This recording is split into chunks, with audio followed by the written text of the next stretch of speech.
से जनाजा जी पूरी सर। हो गई। तो बिल्कुल बिल्कुल, जी जी बिल्कुल बिल्कुल, अब यहीं पे पास में ही इनका इंसेस्ट्रल ग्रेवयार्ड है जी जहाँ पे इनको दफन किया जाएगा। और इसके मजीद जी, जब हम अभी बात कर रहे थे तो आपको बता दें मिसाल कि आपने देखा होगा जो डीजीपी आर स्वैन है, जी उन्होंने एक प्रेस कॉन्फ्रेंस बुलाई थी परसों, जिसमें उन्होंने जो ये तीन आतंकवादी है, जो आपने देखा होगा बेमिना बेमिना जो है, बेमिना में जो इंसिडेंट हुआ था जहाँ पे जी एक एसपीओ को गोली मार दी गई थी, उन तीन लोगों के जो आपने देखा होगा कि टर्किश रिवॉल्वर्स भी उनसे कॉन्फिस्केट किए गए थे, और वो तीन मुलविस थे जो एसपीओ बेमिना में जख्मी किया गया था। उसके पहले अगर आपको थोड़ी सी हम बता दें कि जो नवंबर में आपको याद है वो वाक़ा हुआ था जब एसएचओ मसरूर जो हैं, जी उनको गोली मार दी गई थी क्लोज रेंज पे, वो भी ईदगाह में, जब वो अगेन संडे को क्रिकेट खेल रहे थे। जी अब यहाँ पे एक आपने देखा होगा जब आर स्वैन है, उनका भी यही कहना है कि ये जो स्लीपर सेल्स हैं जो इस तरीके के अटैक्स करते हैं, जिसमें आप देखें कि इंडिविजुअल अटैक है, ऐसा नहीं है कि एक कॉम्बैट है जिसमें कई सारे ऐसे दहशतगर्द जो हैं वो आते हैं, जी अटैक करते हैं, तो उनके लिए एक स्ट्रैटेजी डिफरेंट रहती है। लेकिन ऐसे लोग जो हैं, ये जो स्लीपर सेल पे होते हैं और जो इंडिविजुअल अटैक्स करते हैं, कि देखिए कोई निहत्ता खड़ा है, जैसे एसएचओ मसरूर थे, वो निहत्ते थे, क्रिकेट खेल रहे थे, या उसके बाद अगर आप बात कर ले जो उस दिन एसपीओ बेमिना में थे, वो भी निहत्ते थे। और आज भी आपने देखा कि एक रिटायर्ड एसपी जो हैं मोहम्मद शफी मीर, कैसे ये इस वक्त अजान दे रहे थे और अजान पूरी कंप्लीट भी नहीं हुई थी और इनको गोली मार दी गई। तो ये जो ये एक नया ट्रेंड यहाँ पे क्रिएट हो रहा है टारगेट किलिंग्स का, स्पेशली ये यहाँ की जम्मू कश्मीर पुलिस पे जो ये अटैक्स हो रहे हैं टारगेट किलिंग के, ये थोड़ा सा चैलेंजिंग इसलिए हो जाते हैं क्योंकि जैसा हमने आपसे कहा कि ये इंडिविजुअल है। देखिए भीड़ में पता नहीं लगेगा, आपके सामने 10 20 50 100 लोग गुजरते हैं और उसमें से कौन आपके करीब आता है और बंदूक खोल के आप पे गोली चलाता है, वो पता नहीं लग पाता। ये चैलेंजिंग हो जाता है। हालांकि आपको याद दिलाएं कि जो इंस्पेक्टर मसरूर हैं, या उससे पहले जो हादसा हुआ था अनंतनाग में जिसमें डीएसपी हुमायूं को भी जान गंवानी पड़ी थी, वो दोनों केसेस का स्टेटस अभी ये है कि वो दोनों केसेस एनआईए को हैंड ओवर कर दिए गए हैं।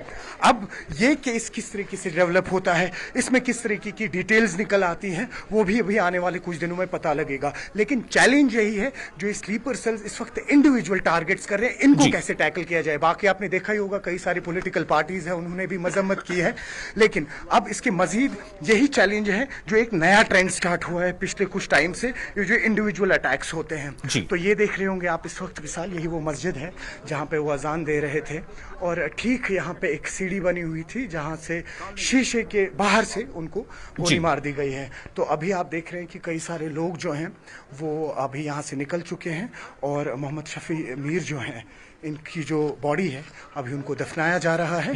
इनका एक बेटा है, इनके भाई हैं, आसपास में कई सारे ऐसे रिश्तेदार हैं इनके, और तमाम जो गांव है इस वक्त यहाँ पे आया हुआ है।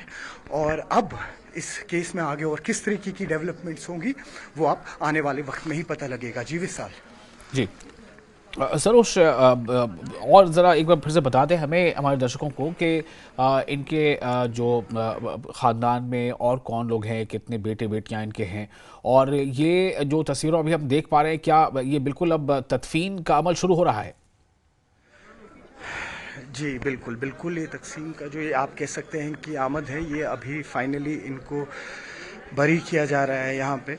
और इनके एक बेटे हैं जिनसे हमारी ऑफ कैमरा अभी बात हुई थी, हालांकि बात करने की हालत में वो थे नहीं, और 2 भाई हैं इनके जिनसे हमारी सुबह ही बात हुई थी, और अभी जो हैं अभी इनको यहाँ पे दफनाया जा रहा है। हालांकि कुछ टॉप ऑफिशियल्स जो हैं जम्मू कश्मीर पुलिस के, स्पेशली नॉर्थ बेल्ट के जो बारामूला के हैं, वो भी अभी अभी यहाँ पहुँचे थे, और डिप्लॉयमेंट हैवी है यहाँ पे। हालांकि उस तरीके का कोई सिचुएशन या माहौल नहीं है, लेकिन हाँ डिप्लॉयमेंट हैवी रखी गई है सिक्योरिटी के कारण। ये अभी आप देख सकते हैं कि उनको अभी दफनाया जा रहा है, और काफ़ी मायूस है लोग यहाँ के इस वक्त, क्योंकि जैसा हमने आपसे कहा काफ़ी ऑनेस्ट थे ये। 2012 में रिटायर हुए थे, और उसके बाद इन्होंने अपनी ज़िंदगी जो है आप कह सकते हैं कि सोसाइटी के लिए निछावर कर दी थी। तो आज ऐसे एक मुअज्जिन का और ऐसे एक रिटायर्ड एसपी पे पर्सनली जहाँ पे वो मस्जिद में नमाज अदा करवा रहे हैं और उन पे गोली चलती है, वो भी वो निहत्ते हैं। बहुत ही डिस्टर्बिंग है यहाँ की सोसाइटी के लिए, यहाँ के लोगों के लिए, क्योंकि कहीं ना कहीं अब इतने वक्त के बाद जो ये हालात है ये अब सही हो रहे हैं यहाँ पे। और फिर ये इस तरीके के इंसिडेंट्स जहाँ पे ये इंडिविजुअल टारगेट अटैक्स हो, ये थोड़ा सा चैलेंजिंग हो जाता है। जैसा हमने आपसे कहा, किस तरीके से एडमिनिस्ट्रेशन को थोड़ा सा इस चीज़ को किस तरीके से वो सीरियस लेंगे, किस तरीके से जो टारगेट किलिंग्स हैं इन पे खासा फोकस रहेगा कि इन टारगेट किलिंग्स को कैसे इवेड किया जाए, इन टारगेट किलिंग्स को कैसे अवॉइड किया जाए। तो ये चैलेंज आगे देखने को रहेगा। और आपने देखा ही होगा, बाकी जम्मू कश्मीर पुलिस जो है उनका सुबह सुबह ही आज ट्वीट आया था कि कुछ टेररिस्ट जो यहाँ पे आए खिड़की के पास से। हम आपको कोशिश करेंगे कि वो भी थोड़े से आपको दृश्य दिखाएं हम, जो वो खिड़की थी जहाँ पे वो अजान दे रहे थे और अचानक से फिर उन पे गोली चली। हम आपको बताएं कि ये वो मस्जिद है और ठीक इनके घर के 50 मीटर दूर है बस ये जो मस्जिद थी, ठीक इनके घर के 50 मीटर दूर थी है। ये देखें आप, ये हम अपने वीजे से कहेंगे थोड़ा पैन करने के लिए, ये आप देख सकते हैं, ये वो खिड़की है। देखिए आप ऊपर वाला हिस्सा देखेंगे, ऊपर वाले हिस्से का कांच नहीं है, अगर आप देख पा रहे हो हमारे नाज़रीन जो है वो देखिए ऊपर वाला ये बाहर एग्जैक्टली इसी स्पॉट पे वो जो टेररिस्ट थे वो खड़े थे। और अंदर जो सीढ़ियां बनी हुई हैं, कोशिश करेंगे आपको वो भी दिखाने की। अभी वहां पर वो अजान दे रहे थे। जैसा हमने आपसे कहा, यूजुअली क्या होता है, जो यहाँ का मेंबर है जहाँ से अजान होती है वहां पे रेनोवेशन चल रही थी। तो ये आपको कोशिश करेंगे थोड़े से दृश्य दिखाने की। ये आप देख सकते हैं, ये वो सीढ़ियां हैं जहां पर वो अजान दे रहे थे और ये वो माइक है। ये देखें आप, ये कांच गिरा हुआ है काफी सारा। ये ऊपर जो आप माइक देख पा रहे हैं, ये एक मेकशिफ्ट अरेंजमेंट रखा गया था विशाल यहाँ पे, क्योंकि अंदर जो है वो पूरा रेनोवेशन चल रहा था। और यहाँ पर इसी जगह पे वो खड़े होके उन्होंने अजान दी। और ये आप विंडो के अंदर वाला साइड देख सकते हैं। यहाँ से अगर हम विंडो की बात करें, ये कांच जो है ये टूटा है और ठीक यही से उन पे अटैक किया गया है। हालांकि जो यूजुअली अगर हम बात करें तो ये जो जगह अंदर है यहाँ पे, अपने वीजे से कहेंगे इस तरफ आने के लिए, ये जो यूजुअली ये जो मस्जिद का यहाँ पे मेंबर बना होता है अंदर, वहाँ पे अजान होती है। लेकिन क्योंकि जो इनका पीए सिस्टम था उसका काम चल रहा था, रेनोवेशन चल रही थी, उस वजह से जो एक मेकशिफ्ट टेम्परेरी अरेंजमेंट था वो ये जगह थी। तो बहुत ही दुखद खबर है, जैसा हमने आपसे कहा कि पूरा गांव जो है इस वक्त मातम में है। देखें आप, अभी भी यहाँ कुछ कांच जो अभी भी गिरे पड़े हुए हैं। हालांकि जो ये खून है उसको साफ कर दिया गया था, लेकिन कांच अभी भी साफ नहीं हुए, क्योंकि ये जो है ये प्लेस, ये अभी एविडेंस के लिए फॉरेंसिक टीम जो है वो भी सुबह आई थी। उन्होंने भी यहाँ से जो कुछ उनके ज़रूरी, आप कह सकते हैं कि कुछ फिंगरप्रिंट्स हुए या बाकी चीज़ों का जो भी उन्हें कॉग्निजेंस लेना था, उन्होंने यहाँ से एक बाज़ाब्ता एक रिपोर्ट बनाई है। और अभी कुछ लोग आ रहे हैं यहाँ पे वापस नमाज अदा करने के लिए। तो कुल मिला के यही कहा जा सकता है कि पूरा गांव जो इस वक्त है एक मातम के माहौल में है और बस यही सवाल पूछ रहे हैं कि ऐसी क्या ही खता थी इस रिटायर्ड एसपी की जिसकी वजह से उन्हें अपनी जान गंवानी पड़ी। जी विशाल।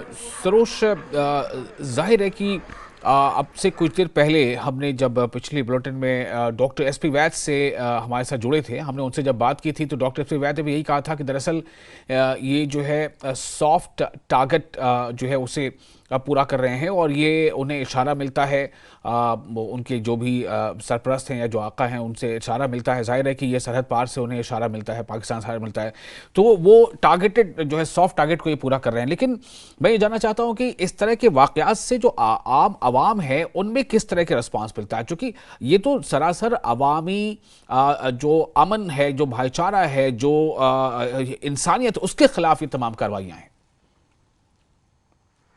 बेशक सही कह रहा है आप। देखिए विशाल, अभी कौन इंडिविजुअल है, निहत्ता है, बाहर जा रहा है, अपनी फैमिली के साथ जा रहा है, खाने के लिए जा रहा है, मस्जिद में नमाज अदा करने के लिए जा रहा है, ऐसी जगहों पे जा रहा है और वहां पर उस पर अटैक हो रहा है। तो ये सबसे पहले तो लोग जो है इसके कंप्लीटली अगेंस्ट है। देखिए, अगर वो आतंकवादियों को लगता है कि ये कोई ऐसा मुद्दा है, ये इस तरीके से कामयाब हो पाएंगे, तो बिल्कुल नहीं। ये तो एक बहुत ही बड़ा फेलियर है उनके लिए। और दूसरी बात, अगर हम लोगों का कहें तो लोग बिल्कुल ऐसे सपोर्ट में नहीं है, जाहिर सी बात है। आप ये देख लीजिए कि ये तो अभी पुलिस वालों का हाल है यहाँ पे, कल को कोई भी आम इंसान हो हो या कोई रिटायर्ड टॉप ऑफिशियल हो, वो अपने घर से बाहर जा रहे हैं तो क्या सिक्योरिटी है उनके लिए कि वो कल को घर जिंदा वापस लौटेंगे या नहीं। तो इस वजह से कहीं ना कहीं ये जो टारगेट किलिंग्स का एक नया ट्रेंड यहाँ स्टार्ट हुआ, स्पेशली जो जम्मू कश्मीर पुलिस के ऊपर, ये बड़ा ही डेंजरस ट्रेंड है। और आपको बताएं कि इस ट्रेंड को कहीं ना कहीं खत्म करना पड़ेगा। अगर मिनिस्ट्री ऑफ होम अफेयर्स से इसको पुश लगाना पड़े, जितनी भी यहाँ इंटेलिजेंस एजेंसीज है पुश लगाना पड़े उनको, इस वक्त बहुत इंपॉर्टेंट टाइम है कि वो पुश लगा जाए। बिल्कुल। क्योंकि आप देख रहे हैं कि सरोज, बढ़ते हुए क्या टारगेट हम किलिंग के वो incidents नज़ारा फिर से देख सकते हैं उस तरफ जहां पर उन्हें तदफीन का अमल जारी है?